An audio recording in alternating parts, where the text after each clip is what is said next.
Good morning and welcome to the South Dakota Alcohol Law Update webinar. I'm Katie Sieverding, Government Relations Coordinator for the South Dakota Retailers Association. Our presenter today is Jason Evans, the Deputy Director of the Property and Special Taxes Division of the South Dakota Department of Revenue.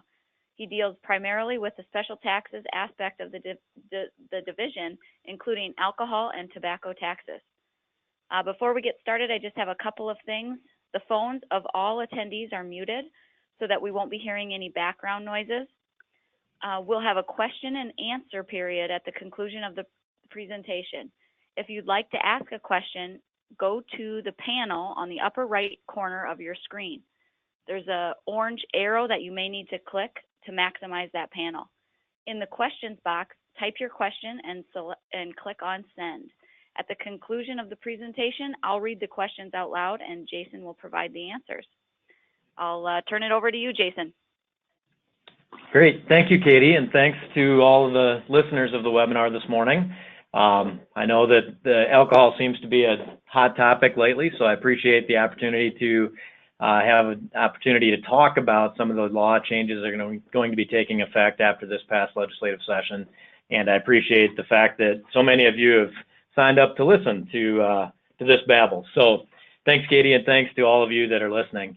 Just before I get started, I want to comment that I do have my director, Mike Howdyshell, in the office with me. So you may hear his voice pipe in from time to time. Mike was very instrumental in the process of reviewing the alcohol laws as well as the legislative process this past legislative session. So he may have some valuable insight to add as well. So I wanted to let you all know that you might hear more than just my voice this morning, and that's probably a good thing. Okay, we'll go ahead and get started. What I've got here is a pretty plain Jane presentation that is going to highlight some of the alcohol bills that passed this past legislative session. There's nothing flashy, nothing pretty about this presentation, and hopefully it'll be informative though.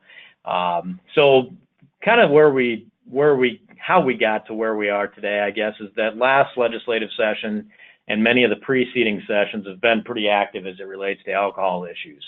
And so after the 2017 legislative session, Governor Dugard directed the Department of Revenue to convene a work group to review and modernize and improve the alcohol laws in South Dakota. And so we went ahead and did that. We convened a work group that involved many industry members from all three tiers of the system, of the alcohol distribution system, those being the manufacturers, the wholesalers, and the retailers, as well as folks from our office, the Department of Revenue, folks from the governor's office, folks from the Legislative Research Council, and in fact, legislators even. So we had pretty broad industry representation as well as governmental representation on that work group.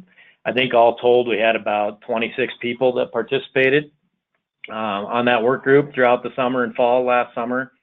And the results of that work group were several bills that ended up being introduced to the 2018 legislative session. And so you can see on my first slide here that 2018 was obviously very active. There were a total of 22 alcohol-related bills that were introduced. Some of those were the product of the work group. Some of those were not the product of the work group. So they weren't all things that we had talked about throughout the summer and that we had drafted bills related to. Of those 22, 14 of those passed and 8 of those failed. So I think of the ones that the work group introduced, only one was one that failed. But we had pretty good success with the remainder of the bills that the work group introduced during the 2018 legislative session. So this presentation, like I said, is going to focus on the highlights of those bills that did pass, and most of them will take effect on July 1st. As we go through the presentation, you'll see that one of the bills had an emergency clause and thus is in effect already. So we'll talk about that when we get there. Again, this presentation is nothing pretty, but frankly, there's nothing pretty about the legislative process anyway. So here we go. I've got these listed in order of bill number, starting with the House bills, and then I'll go on to the Senate bills. So they're not in any order by topic or subject or index or anything like that. They're just in order by bill number. So if the order that we talk about them doesn't make sense, that's the reason why. The first one being House Bill 1067. This is one that was a product of the work group. It was an act to revise the provisions regarding the farm wineries in South Dakota. One of the topics that we talked about at length during our work group was some of the issues that we had been seeing in the previous couple of years related to not only wineries, but all of the manufacturers in South Dakota. So some of the bills that we drafted in the work group were related specifically to fixing those issues with the wineries, to creating some better opportunities that the governor wanted to have for breweries. And along the way, we also brought the artisan distillers and cider manufacturers into the fold as well, so that all of these manufacturing type bills or laws in the end hopefully look somewhat similar, so that we could gain some consistency among the various manufacturers. So this first one, House Bill 1067, was an attempt to modernize the farm winery laws. Those laws were first enacted in 1996, so it had been in place for over 20 years. And there were things happening in the industry that maybe hadn't kept up, the laws hadn't kept up with what was going on. So we decided to modernize those. And some of the things that that bill does, you can see in the PowerPoint there, it gave farm wineries the ability to hold additional types of retail licenses. So one of the very premises of the three-tier system is that there's a separate distinction between manufacturers and retailers and the wholesalers that are in between those. But in the case of South Dakota, we've created some exceptions for small manufacturers in the state, whereby maybe they don't necessarily have to, maybe they fit within multiple tiers of that system. They're more than just a manufacturer. So one of those things is that small manufacturers have the ability to hold retail licenses, essentially be in two tiers of the system. Previously, farm wineries were only eligible to hold an off-sale liquor license, an on-sale liquor license, or an off-sale wine license that only wineries were eligible to obtain. And so we kind of expanded that, and now they can hold on-sale liquor licenses or the on and off-sale wine and on and off-sale beer licenses. So we expanded the types of licenses that they're eligible to have at their manufacturing facility. We also found out through the course of our work group that some of these wineries had multiple locations, which wasn't necessarily authorized in the code. So throughout the course of the summer work group and the drafting of the legislation, we came up with a provision that allows them to have additional manufacturing locations, and those additional locations have the same privileges that the initial winery has. So they have the privilege to sell on and off sale, the privilege to hold other licenses, and the privilege to self-distribute their product, which they've always had. The next bullet there was an important one. One of the reasons that we discussed wineries at all during the work group is that there had been some questions in the previous couple of years about the use of bulk wine, and can these wineries import wine to bottle or blend with the product that they're manufacturing. And we didn't think that that was authorized in the previous code or the current statutes. And we made very clear throughout the course of this legislation that they cannot do that. So the farm wineries, people who are holding a farm winery license, must manufacture their own product. They cannot use bulk wine in that manufacturing process. There are some provisions that allow farm wineries to import agricultural products, though. That's always been allowable, and we just streamlined that process. Previously, they had to petition the secretary and get authority to do that. We've streamlined that process so that they're essentially asserting during their application process each year that they intend to use South Dakota grown products, but to the extent that they're not available, they have the authority to import certain agricultural products, grape juice, other fruits, or honey. And then finally, you can see there that we increased the license fee from $100 to $500 for the farm wineries. That was simply to be consistent with all of the other small manufacturers. The artisan distillers, the breweries, and the cideries all had a $500 license already. So much of what we did this legislative session was to try to create clarity and consistency in the code, and that's exactly what we did there with the license fee. So I'm going to kind of buzz through these. Like I said, there was 14 of them. I'm going to kind of go through and hopefully leave plenty of time at the end for questions. So if you have questions, feel free to send those on in, but we'll address those at the end. The next bill was House Bill 1070, which was kind of an omnibus bill almost. It was a 66-page bill that addressed virtually every chapter of Title 35, that code which deals with alcoholic beverages. And what we did here is throughout the course of the work group, the department, we talked about various issues that we saw in the code. We got the feedback from the work group members, and then we kind of went to work in-house here with Mike and myself and others in the department, and kind of locked ourselves in a room for several hours on several different days, going through the code section by section, looking at every single statute and deciding what, if anything, needed to be done with every single statute in the code. And so House Bill 1070 was the result of that, and was kind of as it says there, revise and repeal certain provisions, kind of an omnibus bill that was a lot of stuff, but didn't address a lot of the things that we'll see in some of these other bills. So the first thing it did is made comprehensive form and style changes, updating the code. So many of the alcoholic beverage statutes were written back in the 1930s, and so we kind of just clarified them or modernized them to be more clear and easier to read and understand. Not really changing any of the content or the intent of several of those statutes, but just making them easier to understand.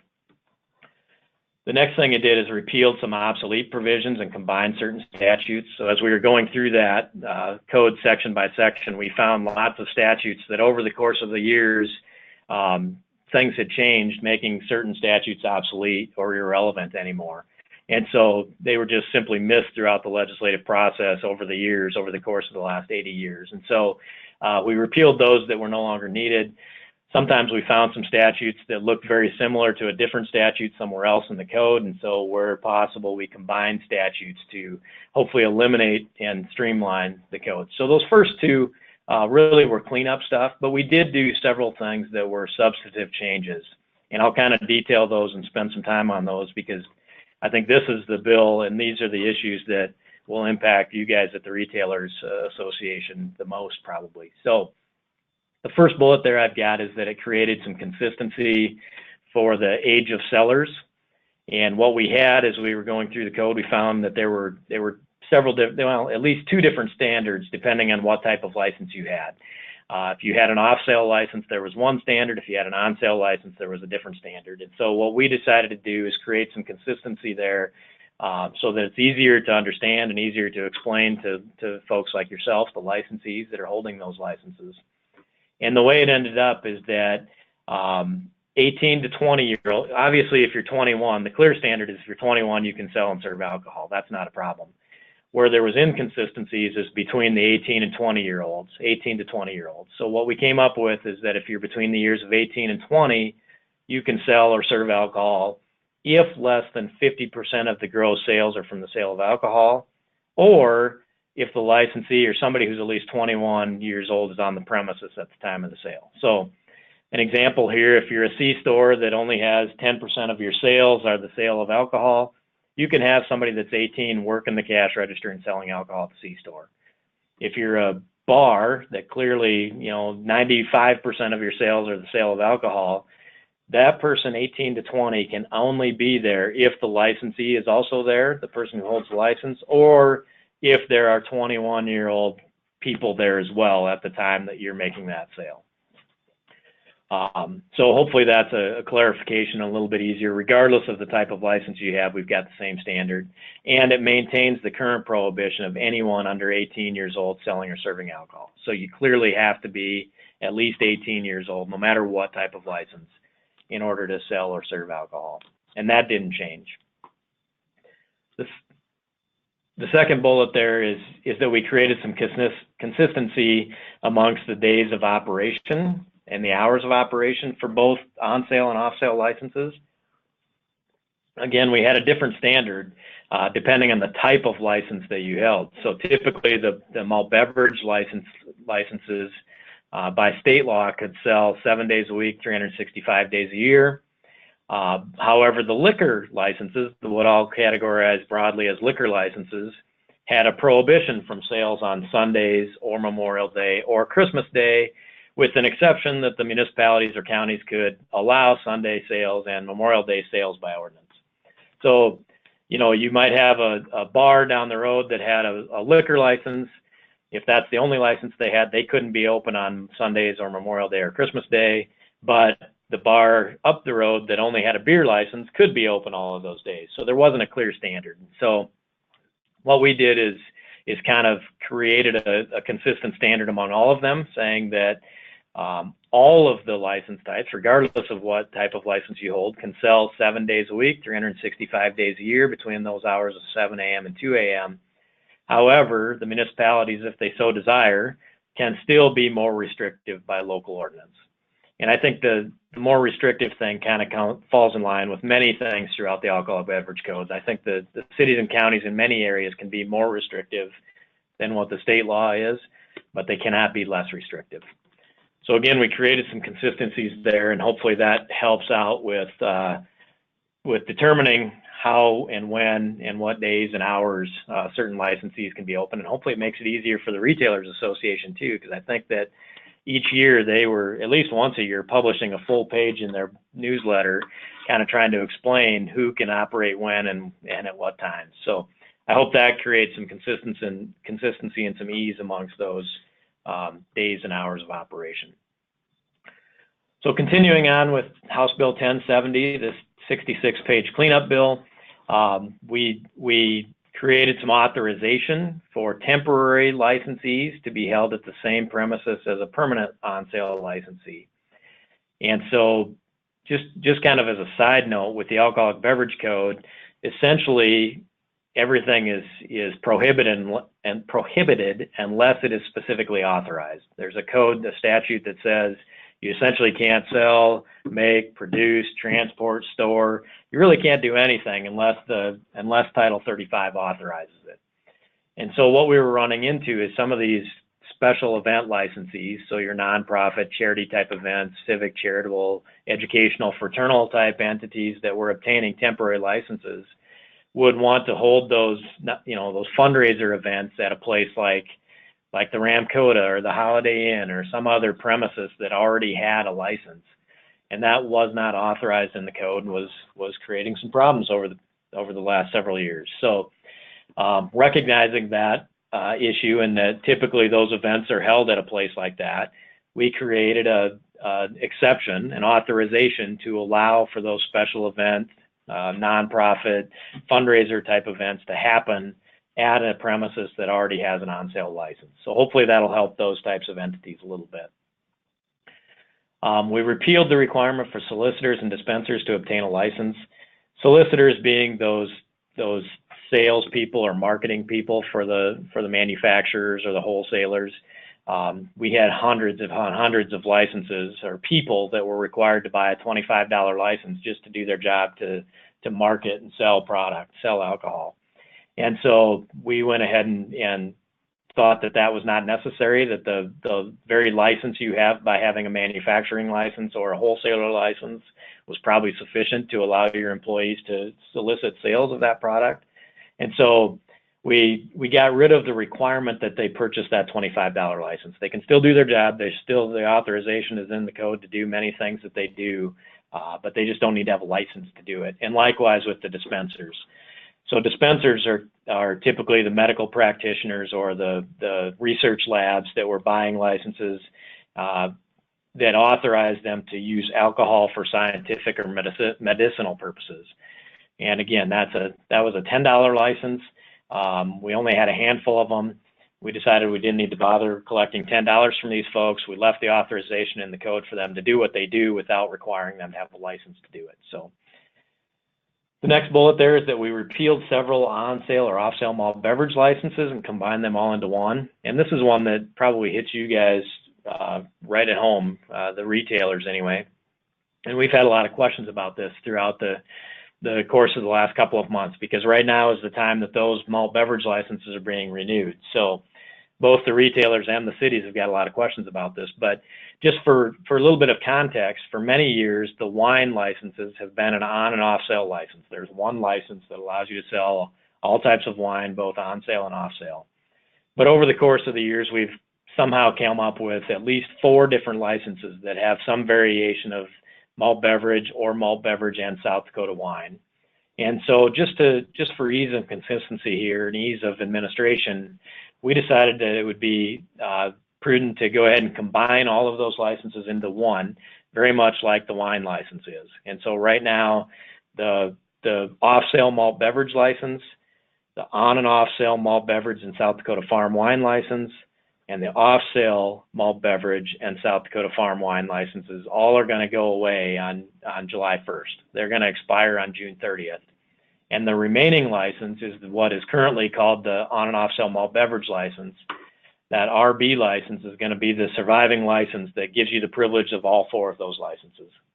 And so for the same fee, the $300 fee that license has always been, that license will give you the privilege of selling malt beverages for on-premise consumption or off-premise consumption, as well as selling South Dakota farm wines for both on-premise and off-premise consumption. So hopefully that clarifies things a little bit. If you currently hold one of those PB or BW or PF licenses, that license is not able to be renewed, and you should, if you need that license, you should apply for the RB license, the surviving license that's gonna be eligible to be renewed and be held by retailers as of July 1st. In many cases, I guess I'm going to back up here. What we see is in many cases, a lot of retailers have both, and for example, they might have both a packaged liquor license and a packaged beer license. And I think that was necessary because of those days and hours of operation that I previously spoke about. What each retailer will want to evaluate is whether there's a need to have both types of licenses now, because that packaged liquor license allows you to sell all types of alcohol. And so there may not be a need to have a packaged beer license anymore if you hold both, because of those changes in days and hours of operation, whereby both license types can sell on the same days and the same times now. There might not be a need to have both. So you'll only evaluate that if you have both and are considering whether to apply for the RB license or not. So a lot of stuff going on there, a lot of moving parts there. So if there's questions, certainly feel free to reach out to our office. We'll be glad to explain those to you. The next bullet there I'm going to move on to is that we authorized off-sale liquor licenses to be issued in community improvement districts. So currently the statute only allows off-sale packaged liquor licenses to be issued within a municipality. And we had some concerns that in Dakota Dunes, they couldn't get an off-sale liquor license. So we went ahead and added a provision that allowed that in community improvement districts. So that was a simple, quick, easy change that probably doesn't impact a lot of people outside of Dakota Dunes. We repealed some inconsistent statutes concerning how liquor licensees must display distilled spirits. So this is kind of an interesting concept. There are currently no requirements in terms of displaying beer and wine, but there were some restrictive requirements in terms of displaying distilled spirits. So, and those requirements weren't consistent either. There were different standards depending on when you obtained your license. So if you had obtained your liquor license prior to 2008, there were no standards. You could display your alcohol, your distilled spirits wherever you wanted to. If you obtained your license between July of 2008 and June of 2009, there was one standard requiring a barrier. And if you obtained your license after June of 2009, there was a different standard concerning how your barrier had to be for displaying distilled spirits. So we thought it was kind of ridiculous to have 3 different standards all for the same product, and likewise, different standards for different products. So we simply repealed those. There are no standards now in terms of barrier requirements, and you can display all types of alcohol however you desire in your retail location. And then finally, on House Bill 1070, one of the things I wanted to point out here is that we require a transporter's license to transport all alcoholic beverages now. And for those of you that know what a transporter's license is, if you intend to go to your wholesaler's warehouse location and transport alcoholic beverages, primarily distilled spirits and wine, back to your retail location, you're required to purchase a transporter's license for $25. During the course of the 2017 legislature, there was really some confusion about how that applied to malt beverages and if it applied to malt beverages and if folks could transport alcohol at all. The statute wasn't very clear, and there were different interpretations in that statute. So what we did is remove the It's a phrase that was causing the consternation, I guess. And what that meant is that now, in order to transport any alcoholic beverages from the wholesale house to your retail location, you need to have that transporter's license. Our previous interpretation had been that you didn't need it for malt beverages, but now you're going to need it even if you're only transporting malt beverages. And again, that's a $25 license annually, can be applied for right on the Department of Revenue's website, an electronic application that comes directly to our office. So hopefully that's not too big of a concern for folks. So the next bill, hopefully some of these won't take as long as that one did. The next bill was House Bill 1121. It revises certain on-sale and off-sale liquor license fees. Here again, there were really some confusions depending on the municipality that the licensee was in. There was different fee structures for first class versus second class versus third class municipalities. So what we did is tried to, again, create some consistency and some clarity to make it easier to administer and easier to understand, and frankly more uniform for municipalities. And so what you've got there is the new fees. For example, off-sale retail liquor licenses. The previous standard was in a first-class municipality, that license couldn't be less than $500. And now it can't be less than $300, and the renewal fee can't be more than $400. For a second-class municipality, the standard was no more than $400, and for a third class, it was no more than $300. So we just basically made them all the same, regardless of the municipality size that you're in. The fee structure is the same, so that you've got uniformity between a peer for peer, for example. Peer being a first class, for peer being a second class. A liquor store and peer was being charged a different fee than a liquor store and peer. And so we've got the uniformity there. Likewise with the on-sale liquor licenses, the standard for on-sale first-class municipalities was not less than $1 per person, but for second and third class, it was not greater than $1,200 and not greater than $900, respectively. And so we didn't see the need for different standards between the different classes or sizes of municipalities. And so the structure is the same now for all of them, not less than $1 per person in that municipality. And then the renewal fee is the same for all three classes, not greater than $1,500. For the on-sale outside of the municipalities, it was really confusing. If you look at that statute currently, it was really difficult to discern what the fee should be. And so what we basically said is that that fee should not be less than the amount that is charged by the nearest municipality. So hopefully made that a little clearer standard. So that'll probably not have a great impact on any current license holders, but perhaps any new licensees, their fee may change a little bit, and perhaps the renewal fees could change. I suppose conceivably could change a little bit depending on what class of municipality you live in.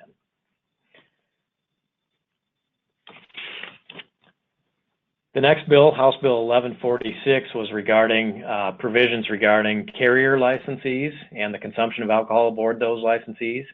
So carrier licensees are typically your buses, your limousines, your taxi services. There are some boats and airplanes and pedal pubs licensed as carriers. Essentially anybody who is being hired to transport people for a fee. Those people are eligible to obtain a carrier license to allow consumption of alcoholic beverages aboard their conveyance, aboard their vehicle. And the standard, these people were typically treated just like any other retailer, in that there was a specific statute that prohibited allowing people to consume alcohol on that licensed premises that they didn't purchase from that licensee.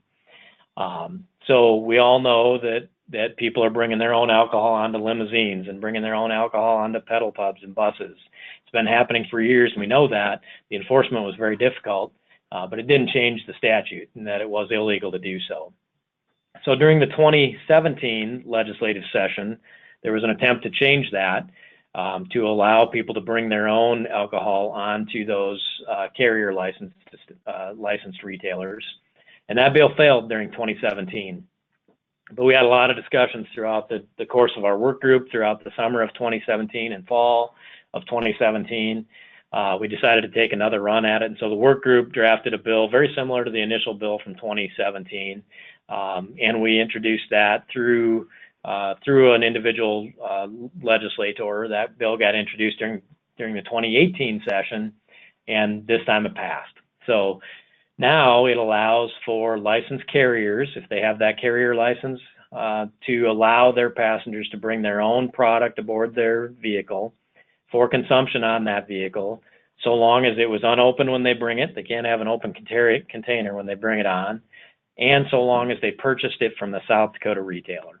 So that ensures that the South Dakota retailers are still getting the business, that the South Dakota distributors are still getting the business, and that South Dakota is collecting the appropriate taxes on that product throughout the course of its I guess, travel to the retailer. So that bill passed without any trouble this year, and so hopefully that'll ease some of the concerns from the carrier licensees going forward. That takes effect again on July 1st, much like all of these bills, they take effect on July 1st. House Bill 1157 was dealing with sponsorship agreements. And this kind of goes back to, again, a statute that creates a clear delineation between the three tiers of the system. And it essentially prohibited manufacturers and wholesalers from being in any way financially involved in a retail outlet, in a retail licensee. So there's a specific prohibition from financial interest in a retail outlet. Well, what we determined throughout the course of the last couple of years and throughout several discussions during our work group last summer is that there are instances where manufacturers, alcohol manufacturers, or wholesalers, the distributors of that alcohol, maybe want to sponsor certain events or certain establishments. And so this bill, House Bill 1157, created the specific authorization to allow that to happen in certain instances. So now manufacturers, wholesalers can enter into sponsorship agreements with temporary licensees if they're a civic, charitable, educational, fraternal, or veterans organization who has obtained a temporary license. So if they're, again, holding one of their fundraising events, and they obtain a temporary license, they're not a normal, year-long licensee. They've obtained a temporary license for a day or two long event. Then these manufacturers and wholesalers can sponsor that event. And likewise, they can sponsor certain public entities as defined by that statute that I've got in the slideshow, 3-21-1.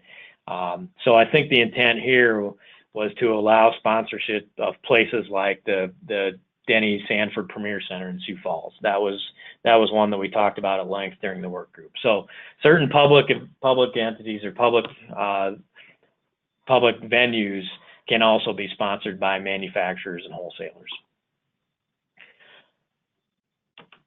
Moving on, House Bill 1173 was a pretty quick and easy bill, didn't have a lot of opposition. This was related to licenses at airports. And so for many years, there's been a statute that authorized on-sale liquor licenses at municipally operated airports. However, they were still subject to the population quotas. As you probably all are aware, there are requirements that only a certain number of licenses can be issued depending upon population in each municipality and each county. And so they were included in those population quotas. And you may also be aware that there's a requirement that on-sale liquor licenses be actively used in order to be renewed each year. And I think the intent there is that you don't have somebody purchasing up a license, never using it, simply holding it as an investment or as a preventive measure to prevent people from selling alcohol in their community.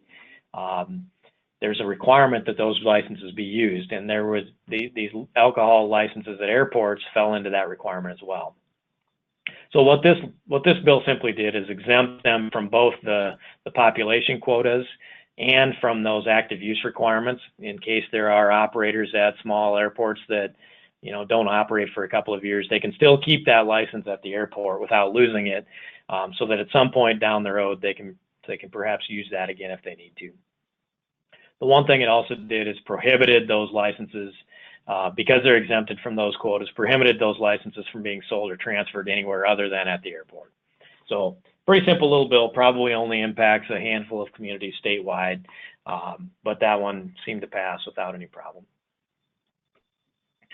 House Bill 1185 was related to the storage of wine at licensed premises. This again is a topic that we discussed during our work group. It wasn't a bill that the work group sponsored or drafted or I guess was a proponent of, but we didn't oppose it either. And so what this one essentially did, going back to my opening comments, there's really nothing alcoholic beverages are highly regulated, and so unless there was authorization in the code, it's not allowed. And so what we determined, what we found out throughout the course of the last couple of years is that licensees were allowing storage of wine on their premises that wasn't wine that they had purchased and intended to sell. It was wine that was owned by patrons of theirs, and that wasn't authorized in the code. So this bill is a pretty simple bill that allows that to happen. It allows, for example, a patron of the country club to store their wine at the country club so that when they're done having a round of golf, and they're ready to have lunch, they can sit down and drink one of their favorite bottles of wine that they've got stored there. So it'll authorize that. It allowed the licensee to charge a fee for that storage. One of the questions that did come up internally here is whether that fee was subject to sales tax, and in fact it is. The fee is subject to both the state and municipal sales tax, but not subject to the municipal gross receipts tax. So that's an important note, I think, for those of you that might be charging a fee to allow the storage of wine on your licensed premises. And the one note here, the final note on this bill, is that they amended the section that was passed during the 2012 session related to what we called the corkage law. And the corkage law allowed people to bring their own wine onto the licensed premises and consume that wine if they were doing it while they were eating a meal that was served at the table of the licensed premise. So this whole notion of storage on the licensed premise was added to that particular corkage law. And so the understanding here is that you can only do that if you've also followed the corkage provisions, meaning that it has to be on a licensed premises that is licensed to sell wine. It has to be brought in sealed and unopened, and it has to be brought in for the purpose of consumption, but if they didn't consume it, then they can store it on the licensed premises. So those corkage laws kind of come into play too. And again, that was a law that was passed during the 2012 session, and I've kind of highlighted some of the bullets from that corkage law there as well. The next bill, House Bill 1273, was related to convention facility on-sale licenses. Several years ago, the legislature, because of those population quotas, created another license type, convention facility licenses, to allow certain communities to have additional licenses in their community. They did set some requirements, though, in terms of how many rooms, how many lodging rooms those convention facilities had to have, and how many, seating for how many people those convention facilities had to have. And the standard was, if you were in a first-class municipality, you had to have seating for 100 people and have 100 suitable lodging rooms. Well, what apparently is happening is that there are some municipalities that are first-class municipalities, but maybe don't have capacity to have a convention facility that's that big. And so the standard in House Bill 1273 was changed from first-class municipality, which is 5,000 people, to 20,000. So now only municipalities that have 20,000 people are required to have those 100 rooms and seating for 400 people. If you're under 20,000, then the other standard applies, which is only 40 rooms and seating for 150 people. So again, we think this is going to have a pretty limited impact to only a few communities in the state that were first-class municipalities, but maybe didn't want to build convention facilities that were to that standard. So pretty simple little bill, didn't have any trouble getting through the legislature, and it's probably have a limited impact throughout the state. And finally, the final House bill here was House Bill 1313. Again, this is one that I mentioned early on in my presentation related to alcohol manufacturers. During the course of our work group, we talked at length about wineries and at length about breweries, and we came up with some bills that address the issues with wineries and address the issues with breweries. And so we decided, as long as we didn't really have any issues with artisan distillers or with cider manufacturers, but as long as we're creating some consistent statutes among the breweries and among the wineries, we wanted to bring those other manufacturers into the fold as well. And so this bill was the bill that brought in the artisan distillers and the distillers, the spirits distillers, as well as the cider manufacturers and the micro cideries. So this bill was pretty comprehensive because it addressed so many different issues, and I'll kind of quickly go through this here. Didn't change a lot for artisan distillers. So for artisan distillers, they can still produce up to 50,000 gallons. It did give them the ability to hold some additional license types, though. They previously were only able to obtain retail on-sale liquor licenses, and now they can get on-sale liquor licenses as well as on and off-sale beer and on and off-sale wine licenses. It gave them the ability to have additional locations throughout the state with the same privileges. And again, it streamlined the processes for those that use out-of-state ag products. Artisan distillers have a requirement to use at least 30% of their agricultural products that are grown in South Dakota. But they have a waiver process if South Dakota agricultural products aren't available in sufficient quantities. And they had to petition the secretary every year. Secretary had to review that and approve that.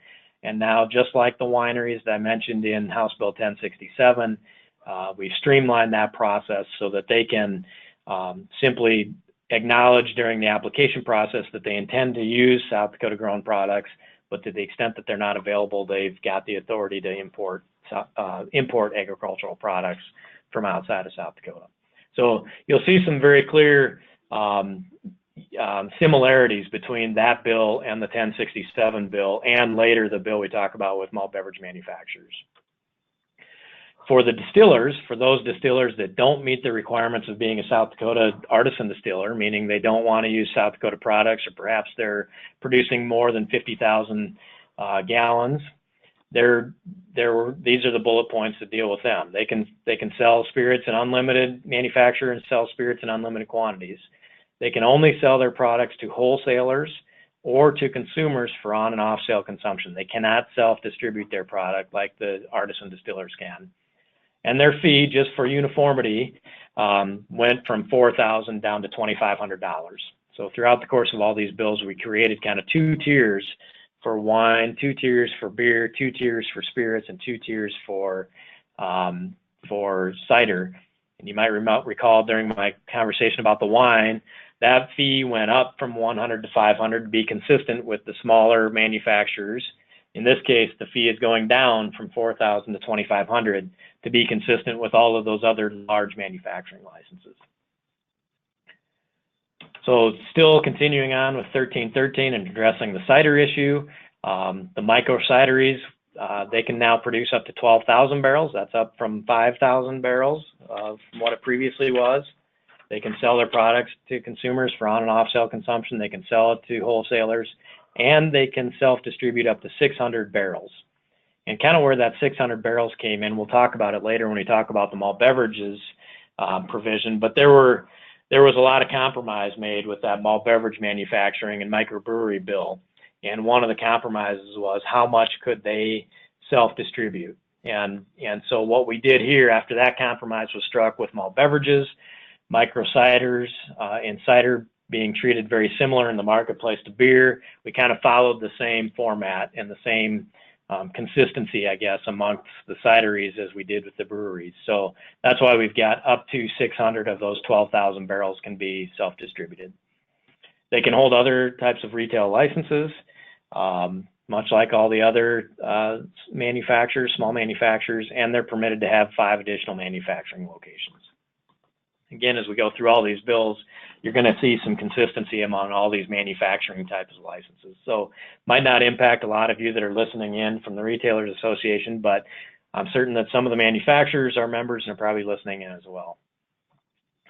And then continuing on with the 1313, because we had 2 tiers for the wine and 2 tiers for the beer and 2 tiers for the spirits, we created the second tier for cider manufacturers as well. Again, a $2,500 fee. They don't have any limitations in terms of how much they can produce, but they can only sell to wholesalers or to consumers on and off sale at their licensed premises. They cannot self-distribute. So again, pretty comprehensive. House Bill 1313 addressed a lot of issues with distilleries and cideries, probably didn't make a lot of changes in terms of people that already hold those licenses to their operations, but it brought consistency among all the various manufacturing types of licenses. Moving on to the Senate bills. The first Senate bill in order of, I guess in numerical order, was Senate Bill 70. And this is related to defining the term serve. And so throughout Title 35, we see the term serve and service multiple times as it relates to who can sell and serve, how old you have to be to sell and serve, what it actually means to serve alcohol to somebody. So we see that throughout the code a lot. And where the premise of this bill came from is that a while ago we had one of the alcohol compliance checks where a bar failed that compliance check. The underage, confidential informant went into the bar, sat up at the bar, ordered a beer. The bartender put that beer down on the counter in front of them. And so there was a failure of the alcohol compliance thing in that particular instance. The licensee made the argument that there wasn't service of that alcohol because the confidential informant never actually took possession of that beer. He never put his hands on the beer. He never grabbed it. And so there was a criminal trial, essentially. The clerk, the bartender that served that beer went to trial. They had a trial to see whether there was service or not. In that case, the criminal judge determined that there had been service, and the bartender was found guilty of serving alcohol to an underage individual. The licensee likewise contested the monetary penalty that we imposed for the failure of that alcohol compliance thing for serving alcohol to an underage individual. And in this case, the civil judge also ruled that there had been service of alcohol, that by putting that beer down in front of the person, that was service of alcohol. And so he ruled in favor of the department, and the licensee was ordered to pay the monetary penalty. And so because of that particular instance, what we have here is a bill that further defines what the term serve is. And I've put there the bullets, taking in order, intentionally delivering that order for the purpose of consumption. And primarily, I think the major change here is that it requires that the customer take physical possession of the alcohol before it's considered service. So simply putting it on the bar in front of somebody apparently is not serving alcohol. They have to put their hands on it before it becomes a service of alcohol. So that's what Senate Bill 70 is. And again, unless I tell you otherwise, all of these bills take effect on July 1st. Senate Bill 169, this was an interesting bill. This bill was initially the governor's bill related to malt beverage microbrewery manufacturing, and later got what we call hog-housed into a different bill. But it was related to confections, or essentially food or candy that contains alcohol.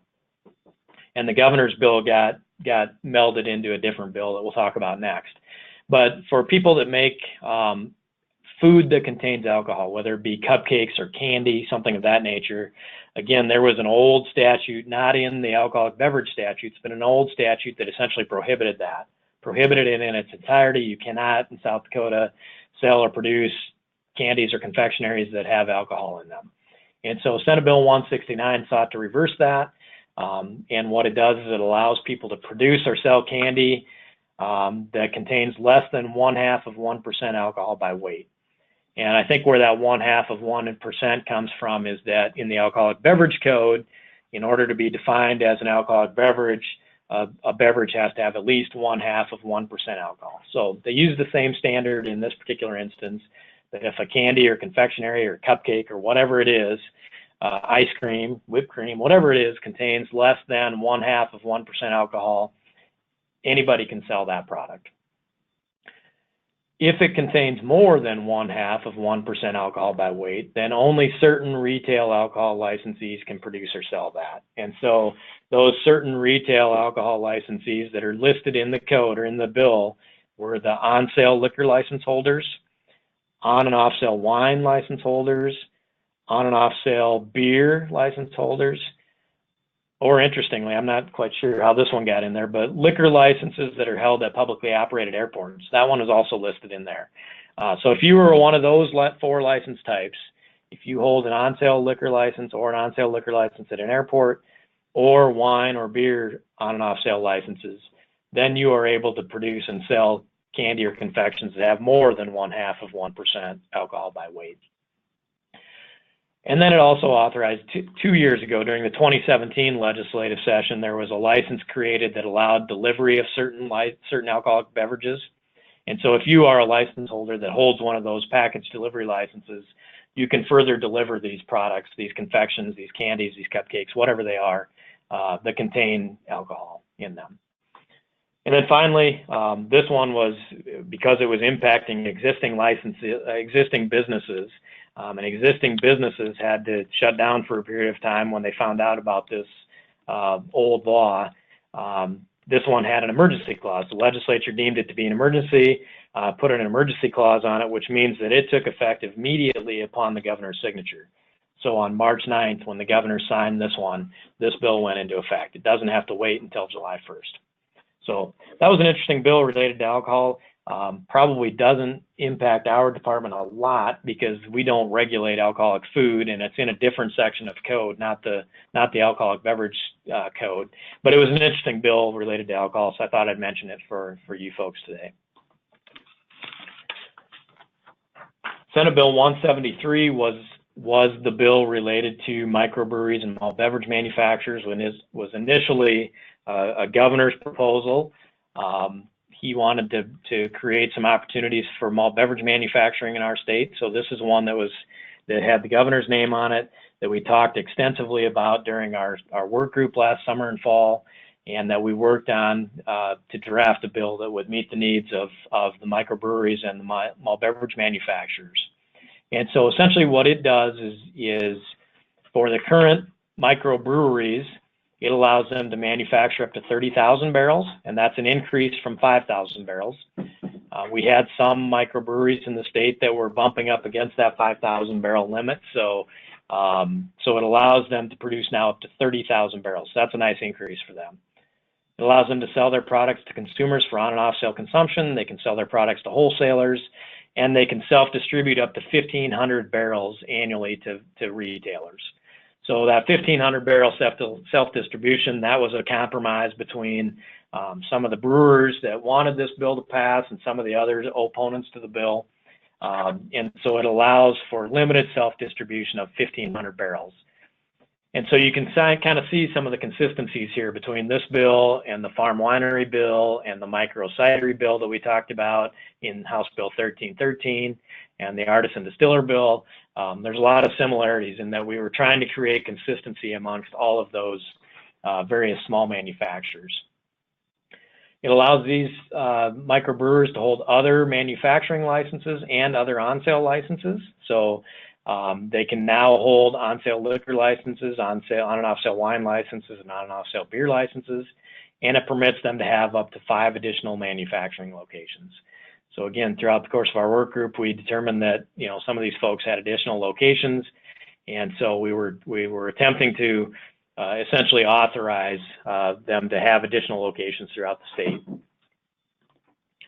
So that's dealing with microbreweries. To the extent that a malt beverage manufacturer can't meet those requirements in terms of the barrel limits, we created a second license that was $2,500 for those that don't meet the requirements of a microbrewery. They can produce alcohol and malt beverages in unlimited quantities, but they can only sell to wholesalers or to consumers for on and off sale consumption. They can't self-distribute, and they can't have additional retail locations. So throughout all of these manufacturing bills or manufacturing laws, you see kind of some special privileges granted to those small manufacturers, but the large manufacturers are held to a different standard to where they're essentially manufacturers and are held to being confined to the manufacturing tier. They can't be in the distribution tier, and they can't be in the retail tier, with the exception of selling their product on their own premises. So that was the governor's bill dealing with malt beverage manufacturers and microbreweries that garnered a lot of attention throughout the legislative session. The next one, and we're almost done here before we get to questions, the next one was Senate Bill 128.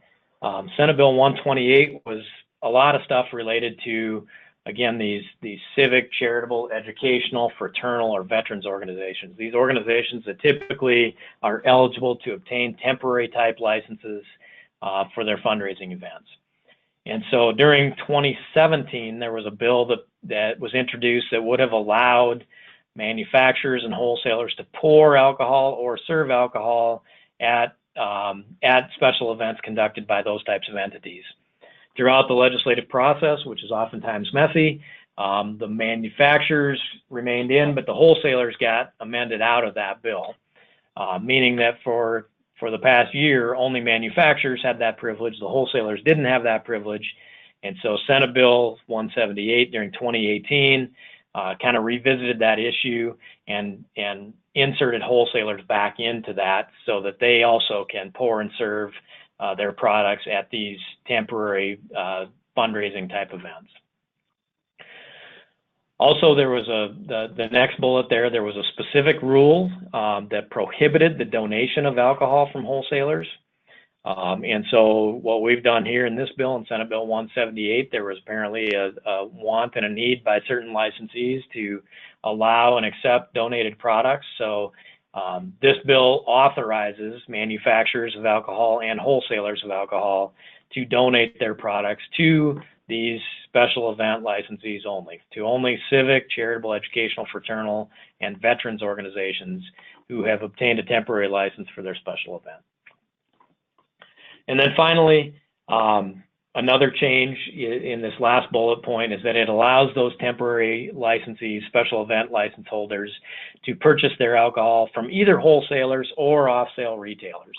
And I kind of mentioned the three-tier system early on in my presentation, but the three-tier system is essentially the manufacturers manufacture their alcohol and sell it to a wholesaler. The wholesalers distribute that product to the retailers, and the retailers then sell it to the consumers. And so we treated these temporary licensees just like any other retailer, in that they had to purchase their alcohol from a wholesaler, from one of the licensed distributors in our state. And over the years, that's created some consternation, some problems. You know, typically these types of entities don't have a relationship with the wholesaler. They might not even know who they are. Wholesalers maybe don't want to deal with small volume businesses like this. So, you know, they maybe had to go to several different wholesalers to get all the various types of product they wanted. So there was a request and a want and a need for these types of entities to be able to just go to their local, you know, their local off-sale liquor store and buy all the beer, all the various types of beer that they want, all the wine that they want, all the spirits that they want for their event, without having to go to 4, 5, or 6 different wholesalers. And so this bill permits them to do that. So again, much like a previous bill that I talked about, we're creating some authorizations for these temporary license holders to do some things that they couldn't previously do. And this is one of them, that they can buy from their favorite off-sale licensee any product that they want to buy from them. So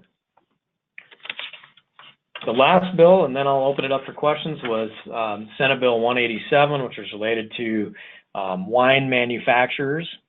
And you might be wondering why, you know, House Bill 1313 dealt with both tiers of artisan distillers and distillers, as well as micro cideries and cideries. And Senate Bill 173 dealt with both tiers of the malt beverage manufacturing, both the microbrewery and the malt beverage manufacturers. But we've got 2 different bills dealing with wine. The very first one I talked about was House Bill 1067 that was dealing with farm wineries. Senate Bill 187 dealing with the second tier of wine manufacturing, those that aren't farm wineries, the larger manufacturers, or the ones that don't meet the requirements of a farm winery. And what happened there is that initially House Bill 1067 did address this second tier of licensing for wine as well. But what we didn't realize throughout the course of our summer work group, and did realize during the course of the legislative session, is that there was a lot of I guess disagreement among the wine industry. Let's just put it that way. Some of the wineries didn't agree with some of the stuff that's in Senate Bill 187. And so during the during the course of the legislative process, the decision was made to split those two out, to essentially allow the bill that wasn't heavily opposed, and that being House Bill 1067, to allow that to stand on its own and pass, hopefully with no problems. But the bill that was causing the consternation and that did have some opposition and that did have some issues, allow that to basically stand on its own, pass or fail on its own. And so the result of that was Senate Bill 187, where we're creating the second tier of wine license, again, $2,500 for those wineries that don't meet the requirements to be a farm winery. They're not limited in their total production quantity where the farm wineries are. They can use bulk wine, but it can't exceed 50% of their total production. And they can only sell to a licensed wholesaler or to consumers on their licensed premises. They cannot self-distribute. They can't hold other retail licenses. And because there was so much disagreement among the wineries, the legislature in this particular bill put essentially a drop-dead clause on this. They went ahead and passed the bill, but they said it's only good until July 1st of 2019, and after July 1st of 2019, these licenses can't be renewed. I think the intention here was that, you know, in the interim, in the course of the next year, these parties are going to get together, try to hash out their differences, try to come up with a compromise solution that they can bring to the legislature in 2019 that will essentially likely replace this bill, since these license types won't be able to be renewed during after July 1st of 2019. So with that, I've been talking now for nearly an hour about the various bills that passed during the legislative session. I've got my contact information here. If there are questions or comments or concerns after this webinar, certainly feel free to reach out to me or to my division. I've got both there. But for now, right now, I'll open it up to questions or comments that we've got right now. All right. Thank you so much, Jason.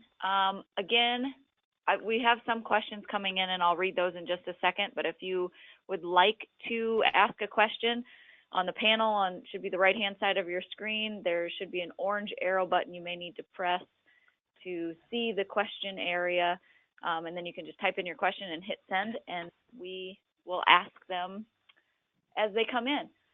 So the first one, and some of them might be a little repeat, but I think sometimes it's good to hear the information a couple of different times and maybe in a couple of different ways. So could you talk a little bit about homemade wine or beer and versus having a manufacturer's or a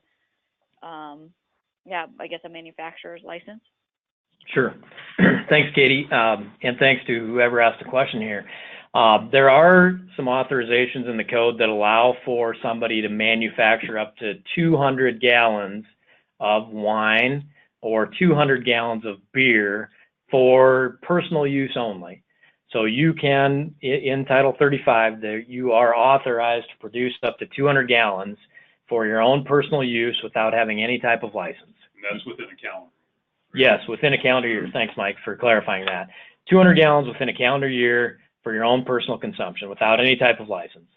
You can't give it away, you can't sell it, you can't do anything other than essentially use it for your own personal use. If you get outside of that 200-gallon authorization, or if you intend to sell it or give it away or do something else with it, then you're going to have some requirement to obtain a license. So just one quick follow-up on that. If I make my wine from the dandelions that are growing in our yard, can I give it away? Can I give it as a gift to a friend of mine or my family or anything like that, or is it just my personal use?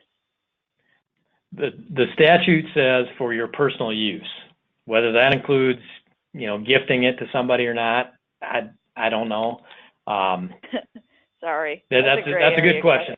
Well, personal use isn't defined. So I guess, my fallback typically is if it's in question, then no, you can't do it. Because like I said a couple of times during the presentation, the alcohol code is such that unless it's specifically authorized, you can't do it.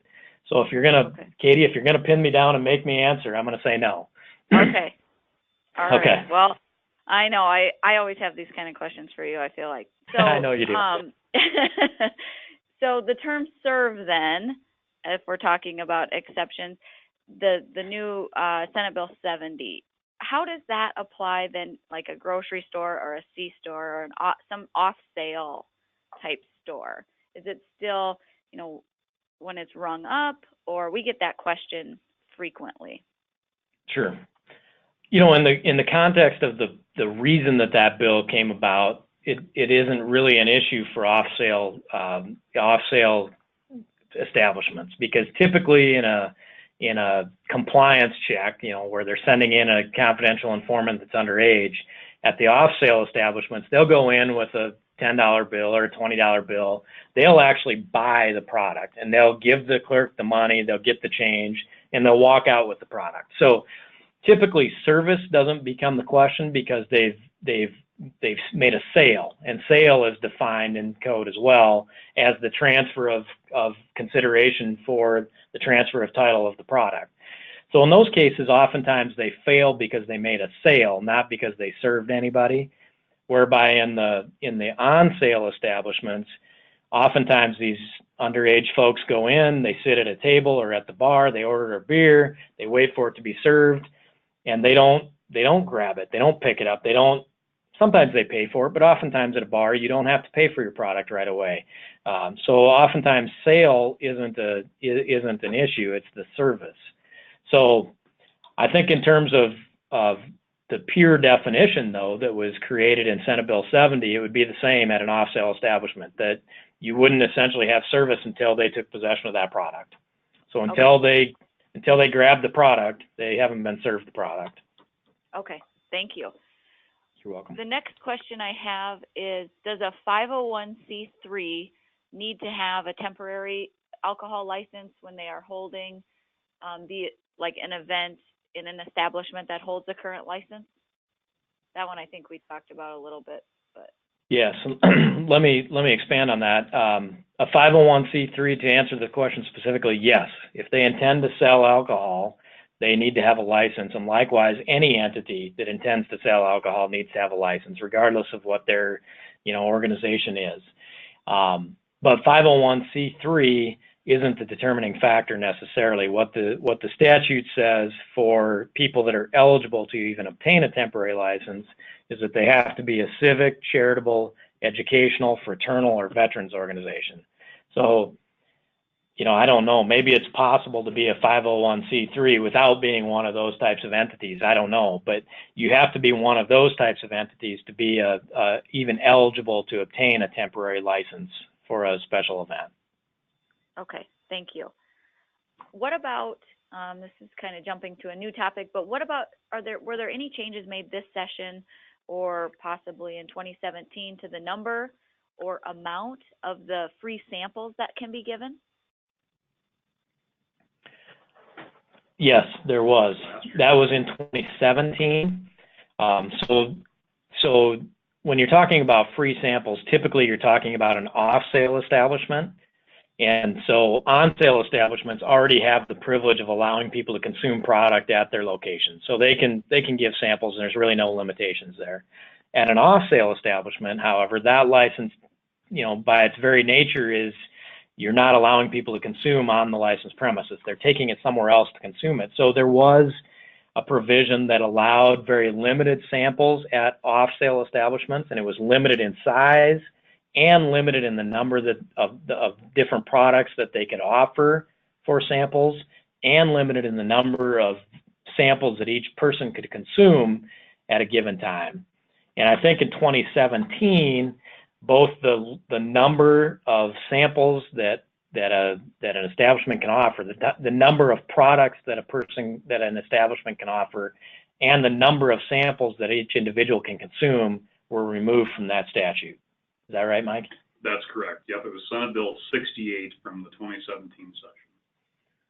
So yeah, that happened in 2017, that removed those restrictions in terms of the numbers. The sizes still remain, very limited sizes at off-sale establishments though. So in the store then, who can serve those samples? Can the salespeople my employees as the business owner sample and pour the products? Yeah, so that was also a 2017 bill, and we talked about it a little bit during the presentation here as well. Employees of the licensed establishment clearly can't offer those. They are allowed to do that.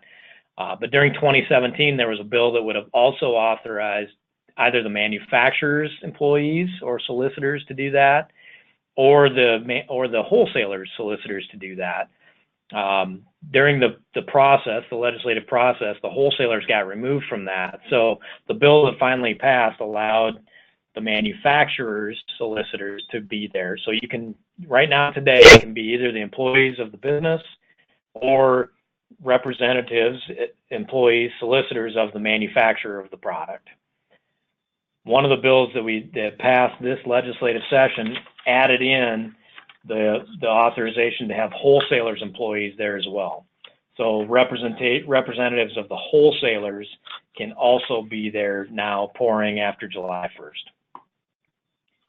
And one more thing, and correct me if I'm wrong, just to clarify, you as the business have to have that product for the consumer to purchase, right? You can't just give them something that you don't have there for them to purchase at that time if they so choose.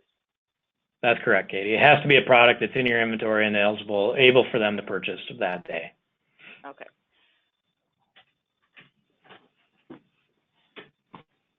So,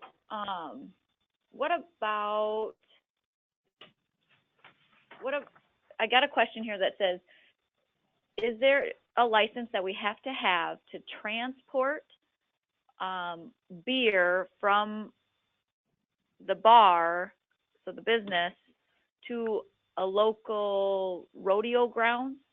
Is there a law that prohibits that, or is there a license that you have to get, or is that? Well, is that permissible? I don't think it's permissible. So, typically the license that a bar has allows them to have alcohol privileges at that license description, at that license premises, on the legal description that was detailed in their license application. So it allows them to sell alcohol there, serve alcohol there, store alcohol there. There's not really any authorization in the code that allows you to take that alcohol from one licensed premises to somewhere else. So I guess what I'm wondering here, maybe I can expand a little bit. We talked a lot about temporary licenses, and we talked about civic, charitable, educational, fraternal, or veterans as being the entities that are eligible to obtain temporary licenses. The other people that are eligible to obtain temporary licenses are current licensees. So if I'm a bar holder, if I already have a bar in town, I can obtain a temporary license at a different location in town, but I don't think that there's any authorization to take the product from one location to the next. The product they intend to sell at that temporary event, they would have to purchase from the distributor for that event and have delivered to that location. Yep, I think, yeah, that's a good answer. I think that expands on that question. So what about, sorry, I'm trying to read through this question. This one has to do with growlers on an on-sale, that someone that has an on-sale license or a bar, and they want to sell like the big growler full of beer for their customer. They want to have that for sale for their customers. What type of license would they need to do that? Would their on-sale liquor license, if they have that, would that cover selling these growlers?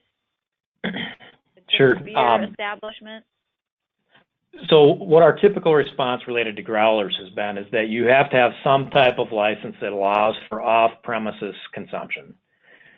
So you have to have some type of off-sale license. So if you simply have the RL license, the on-sale liquor license, that allows you to sell all types of alcohol, but only for on-premise consumption. So if all you have is an RL license, you cannot fill a growler and let their customer take it off the premises.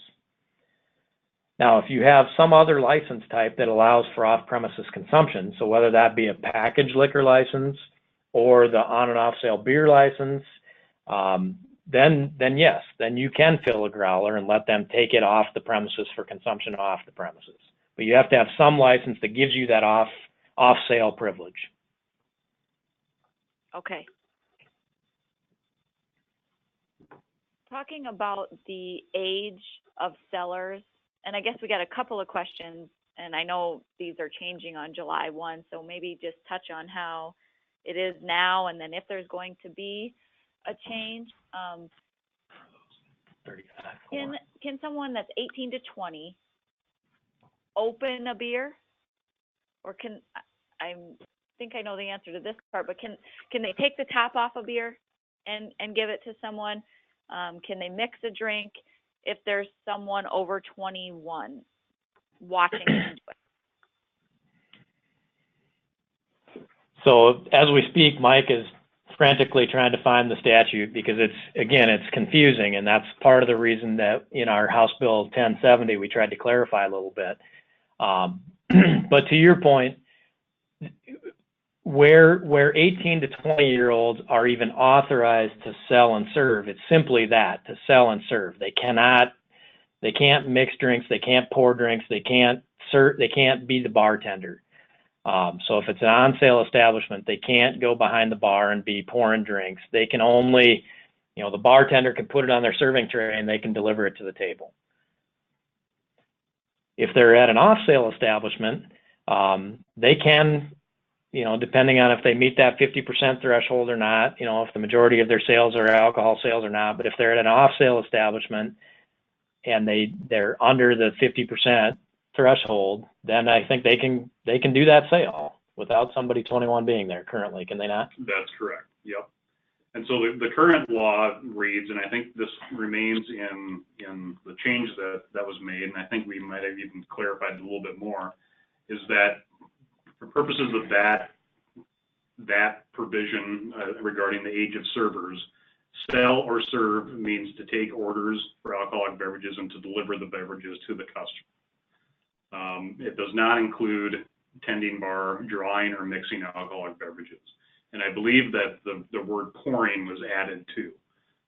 So the new definition, it does not include pouring, for example, wine at the table of the customer. Okay. So did we answer that one for you, Katie?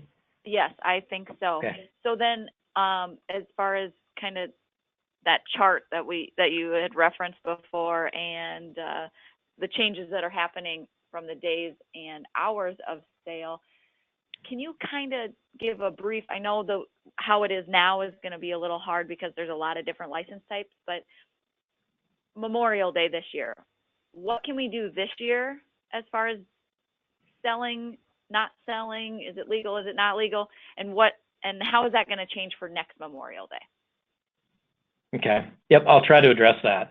So current law right now today, current state law says that if you have what I'll broadly categorize as a beer license, you can sell 7 days a week, 365 days a year, including Memorial Day, including Sundays, including Christmas Day. Current law, if you have what I'll broadly categorize as the liquor license, current state law says you cannot sell on Sundays or Memorial Day or Christmas Day unless the city has by ordinance authorized Sunday sales and Memorial Day sales. So I can tell you what the state law says. You'll probably also have to check with your local municipalities to see what their ordinances, if any, say. But right now today, if you have a liquor license, you cannot sell on Memorial Day unless your city has adopted an ordinance that allows for that. Now, if you hold both a liquor license and a beer license, you can perhaps exercise the privileges of the beer license on Memorial Day. So you might be able to sell beer, but you can't sell spirits or wine. So it kind of depends on the license types that you hold, and it kind of depends on the city that you're in and what ordinances that they've adopted. The change will be that regardless of the type of license that you hold, The state law will say you can sell 7 days a week, 365 days a year, unless the city has adopted an ordinance to restrict it. So it kind of flips it on its end.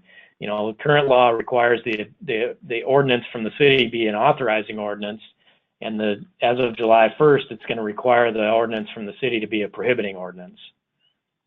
So hopefully that clarifies things a little bit. So this Memorial Day, unless your city has an authorization, an ordinance that authorizes it, if you hold only a liquor license, you can't sell alcohol on Memorial Day. Next Memorial Day, state law will allow you to sell alcohol on Memorial Day unless your city has adopted an ordinance prohibiting it. Perfect. So yeah, I would say for both years, you'll have to check with your city, for Yes. sure. Yes. Okay, so the next one, the bill that you talked about that was pretty much for Dakota Dunes that was passed this year. Do you know if there's going to be any effect on the event center being built there?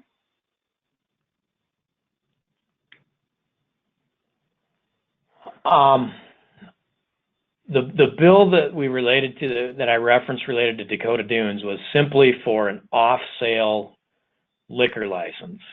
So right now in state law, liquor license, off-sale liquor licenses, your packaged liquor licenses, the PL license type, can only be held in municipalities. And because Dakota Dunes isn't officially a municipality, they couldn't have an off-sale liquor license there.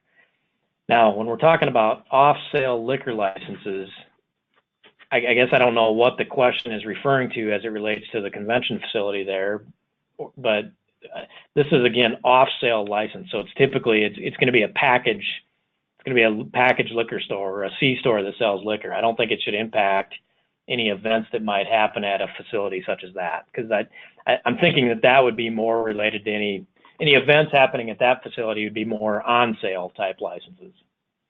So I don't see the correlation, I guess, unless I'm missing something. Yeah, I think we'll be talking about two different license types, so probably no effect on an event center that's going to be doing on sale. Right. I agree with that. And that would be the county then would be issuing those licenses in Dakota Dunes for the on sale. Is that correct, Okay. Jason? Yep. So Senate Bill 178, was adding back in the wholesalers, and the manufacturers and retail can already pour and serve the products at the fundraising, or I guess not retail, the fundraising events with the temporary licenses. Does this have anything to do with wine tastings or beer tastings at stores? Can wholesalers pour, donate, do that type of stuff for something like an in-store tasting? Yeah, I think that's essentially what this bill is contemplating. I think that if you're at an in-store, when you say store, I'm assuming you're talking about somebody that holds an off-sale type of license. Yes. When you're at an off-sale type of licensee, typically you can't allow consumption of alcohol on those licensed premises. But this provision that's been there for many years allows very limited samples or tastings to be conducted at those off-sale establishments. And this particular bill, 178, simply added that the wholesalers can have their employees there to pour that product. And last year's bill added that the manufacturers can have their employees there to pour the product. So I think previously it would have had to have been an employee of the establishment, employee of the retail licensee that was pouring that product and serving it to the consumers, to the people tasting it. Now those retail licensees can get help from maybe the manufacturer of that wine, the winery, or maybe the manufacturer of the beer, the brewery, or even the distributor that's distributing that product. They can have their salespeople, their solicitors, their employees out there helping to pour and serve and talk about that product. But that is only 178, and correct me if I'm wrong, is for the charitable events, right? The organizations, that special license type, not just a business has an off sale and they want to get product donated just for a tasting in their store one weekend. Oh, I see. I may have misunderstood your question. I apologize. So 178, yes, 178 is dealing primarily with temporary licensees who are charitable, civic, educational, fraternal, or veterans organizations. They've obtained, they're one of those eligible organizations that has obtained a temporary license.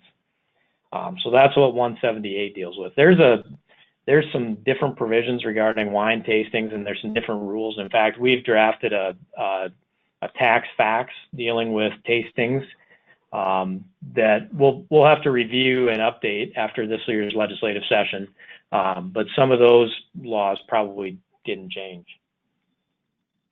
Okay.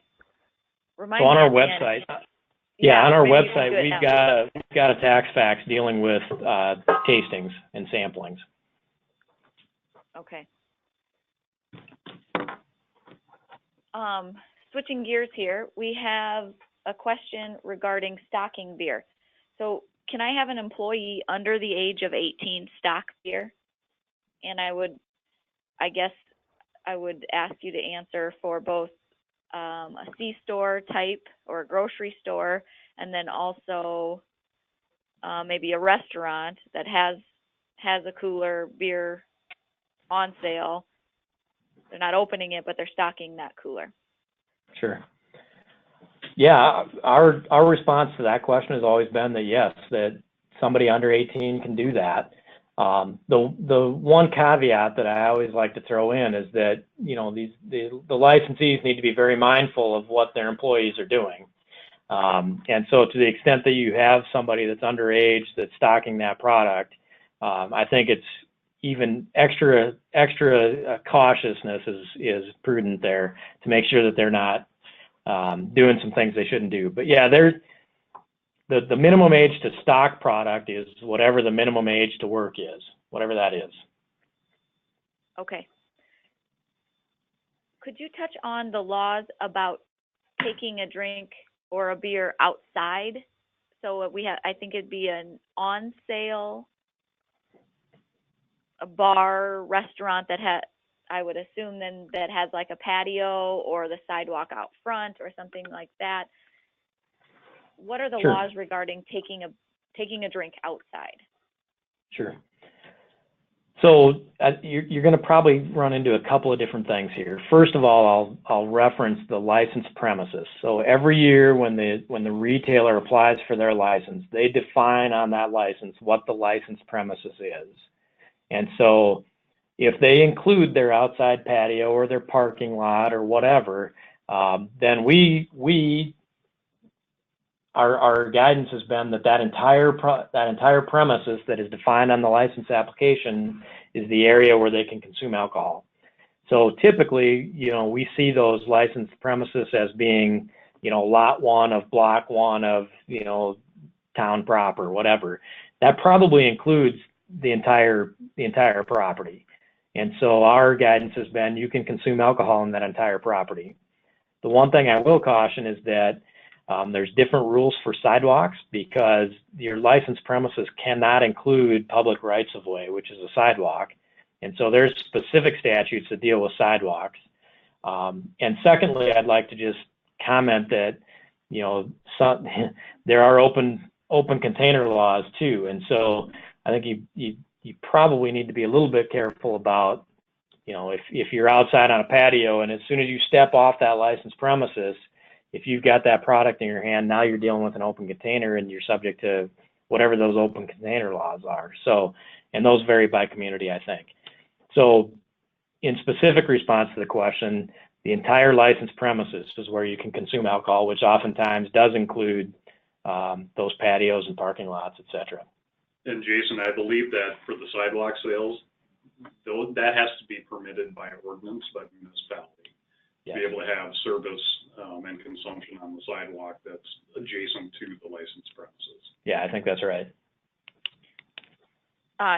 Mike, you said that would be a city or an ordinance thing?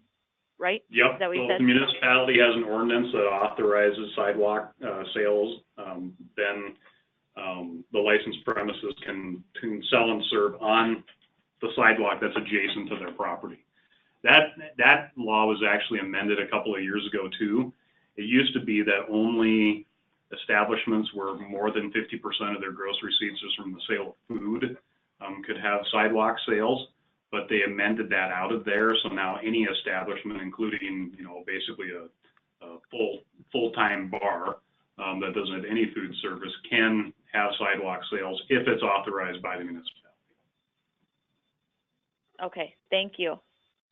I think I just have one more question right now, unless a couple come in while we're chatting about this one. But could you just go over one more time the tax and how it applies for both that corkage fee that was passed in 2012, I think you said, and then the storage of the wine, that how does the tax apply to both of those, and what taxes apply? Sure. So the corkage law that passed in 2012 did allow for the licensee to charge a fee as well.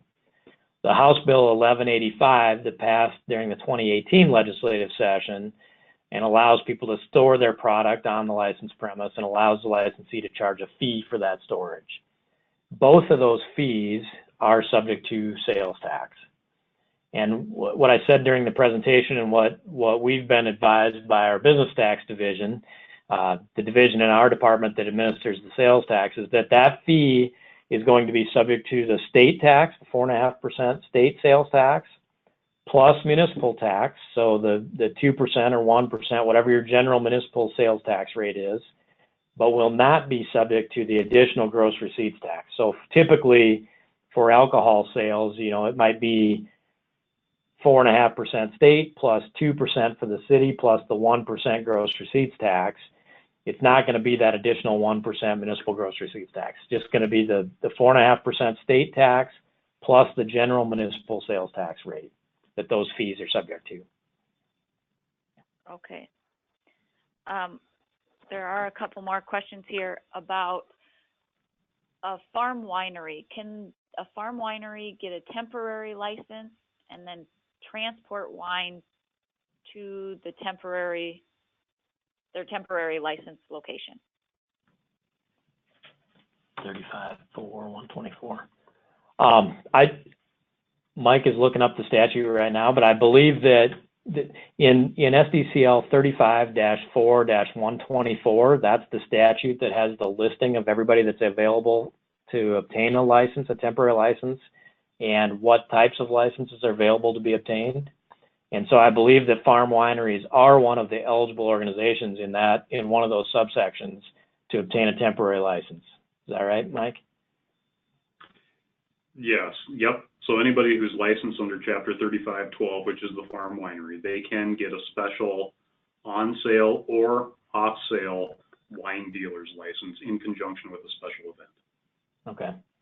And so the second part of that question is whether they can transport their product from their winery to that location. Was that it, Katie? Yes. Okay.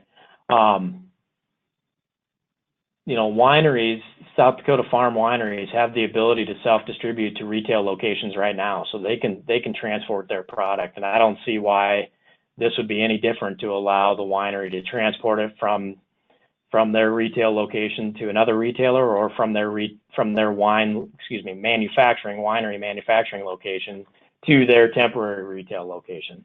I don't see any concern with them transporting their own product to that temporary special event. Okay. And then these last two, I think, are related, and they are back to the rodeo grounds. Can the rodeo grounds purchase their beer from a local retailer? And I guess.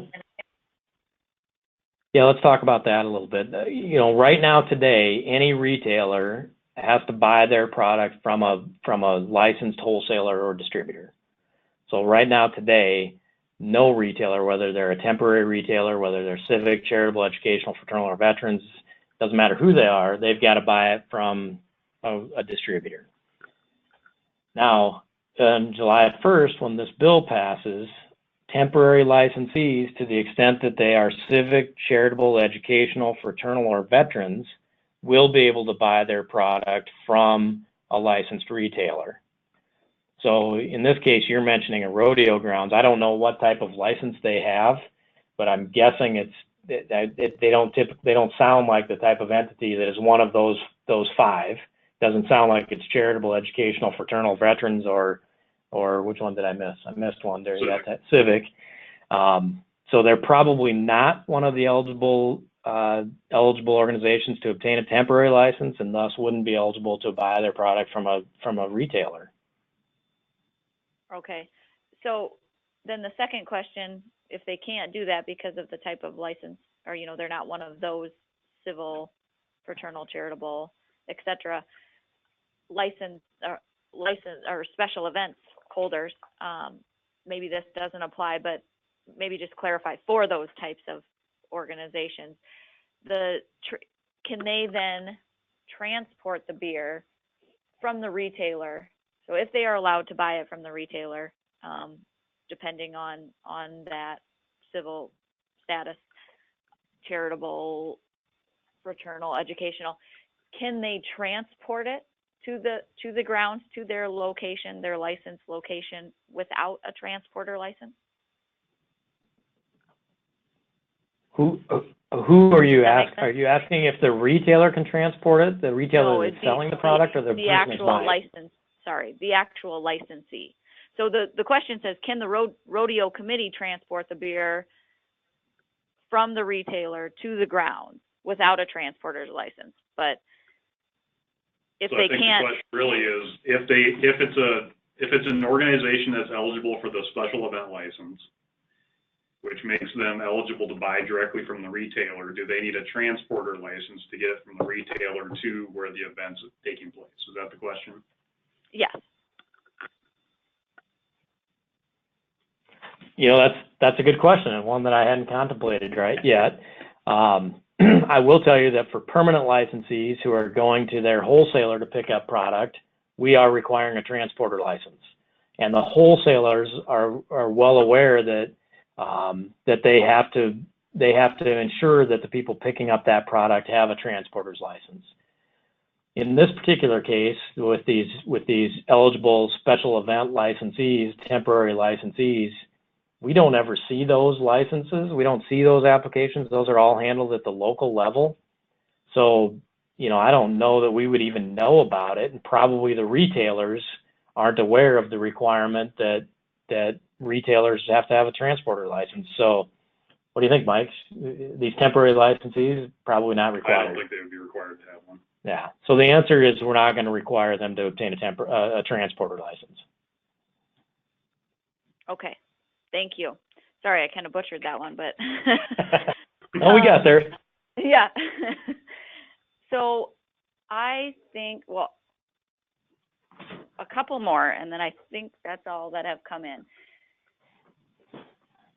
After July 1st, if you have a current package off-sale malt beverage, after July 1st, it becomes an on and off-sale malt beverage and South Dakota Farm Winery license. Is that correct? Or that is, that's I correct. guess that's what you will have to apply for. The package off-sale malt beverage license will expire on June 30th, and that license has been repealed, so it cannot be renewed after July 1st. So to the extent that you still need some type of malt beverage license, the license to obtain would be the RB license, which is after July 1st is going to be on and off sale beer and on and off sale South Dakota wine.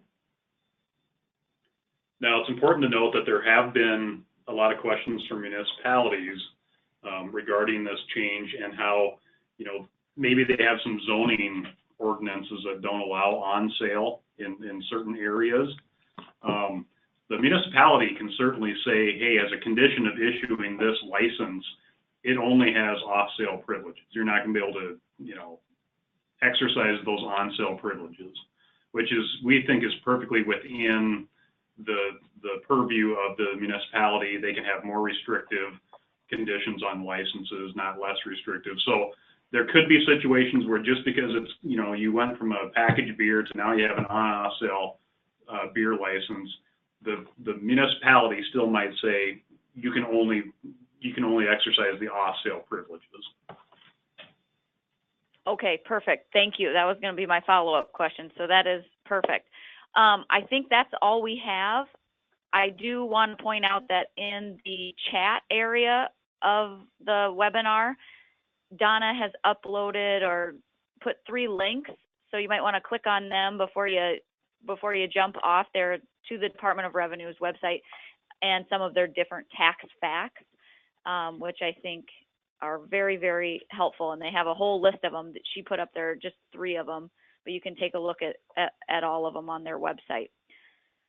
I think, Jason, unless you have anything else you want to add, I will just close by saying thank you, and thanks, Mike, for everything. I think this was very, very informational. Yeah, thank you for letting us participate. It's always good to get this information out to the broader masses, so we appreciate your help in doing that. Yeah, absolutely.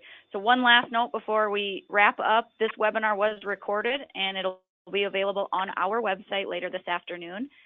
Our next webinar is going to focus on youth employment laws, and that'll be on June 19th. So if you visit our website at www.sdra.org, you can check out this next webinar as well as the rest of them that we have scheduled for the summer, and register for them there. And again, I just want to thank everyone for participating, and thank you, Jason, for all the information.